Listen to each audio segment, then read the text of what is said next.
From the 1750s to 1950s, we enter the industrial age, industrial revolution. Something happened.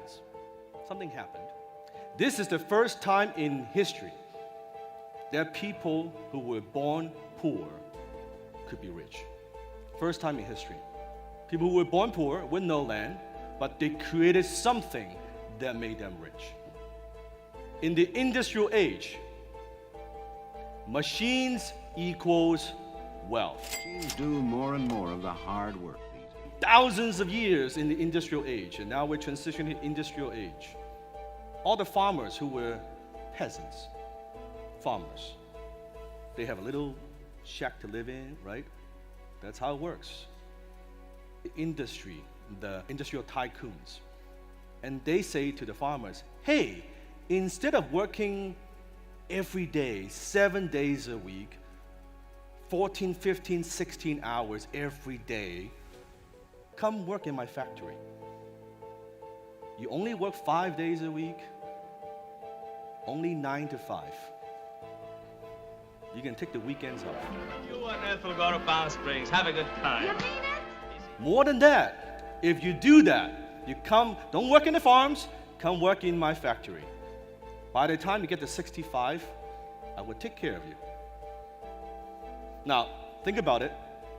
If you were a farmer, working all your life under the sun, 7 days a week, someone comes along and make you this offer, what would you say? You say, sign me up. Let's do it. Sign me up. And then your life is about to change forever. And back then, Rockefeller, Carnegie, Henry Ford, J.P. Morgan, they became the richest people in the world because they created machines to make mass production possible. And what happens is this. In the first time in history, a new class of people was born. That's the middle class. For the first time in history, now people have extra time. They have extra income. Because before, working every day, nothing to do. Now they've got weekends. And they've got to do something with that extra time or extra income. So maybe they'll go away a little bit, take a little vacation. So now, not two classes. You have what? The poor, you have the middle class, and then you have the rich. Another thing that was born, a new revolutionary concept was born, and that is called retirement. Retirement was born out of the industrial age.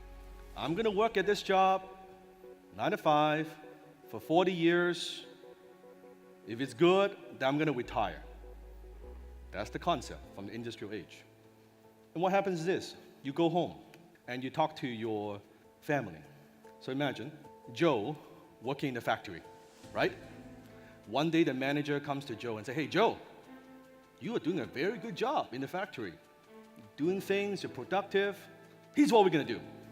The manager tells Joe, why don't I send you back to school, get some education. If you do that, you come back, I'm going to give you a raise. Joe's like, yeah, of course. If you were Joe, working in a factory, manager comes and say, get some couple years education. I'm going to give you a pay raise. So you don't need to work in a factory anymore. You're going to, instead of working in a factory, you're going to manage the people who work in the factory.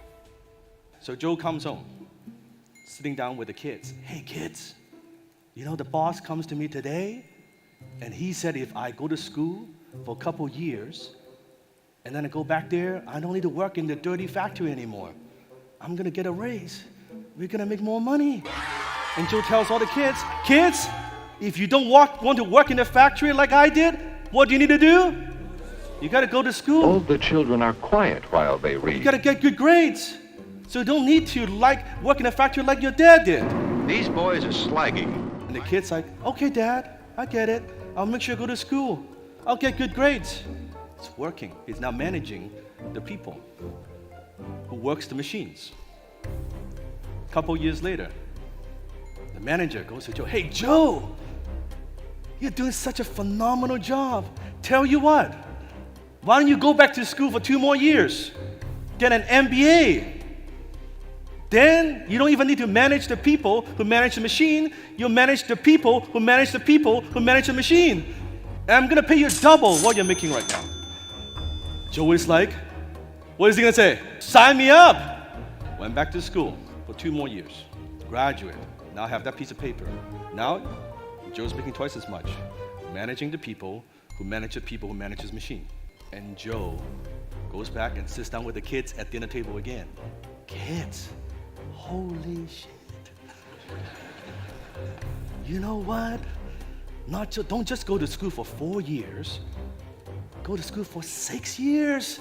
You don't even need to manage the people who manage the machine. You can skip that shit. Just go right up to middle management.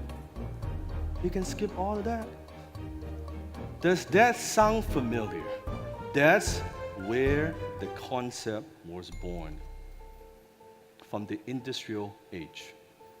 At the time, the key to success in the industrial age was traditional education. If you don't have a good job, you won't succeed. And a really good job is you're running the people who are running the people who are running machines. That's a very good job. You work 40 years, 5 days a week, retire, they take care of you. Does that work for most people anymore? Most people struggle financially, write it down, because they're trying to create wealth with an idea that was created from the industrial age, from the 1950s. We're in the 21st century. Your family is feeding you idea. They're giving you the formula for success from 1950s. And you wonder why they struggle. And they think, if one job is not enough, if the formula doesn't work, what do? I get if that is not enough, I get a 3rd job. Not only they don't get ahead, they get behind. They get left behind.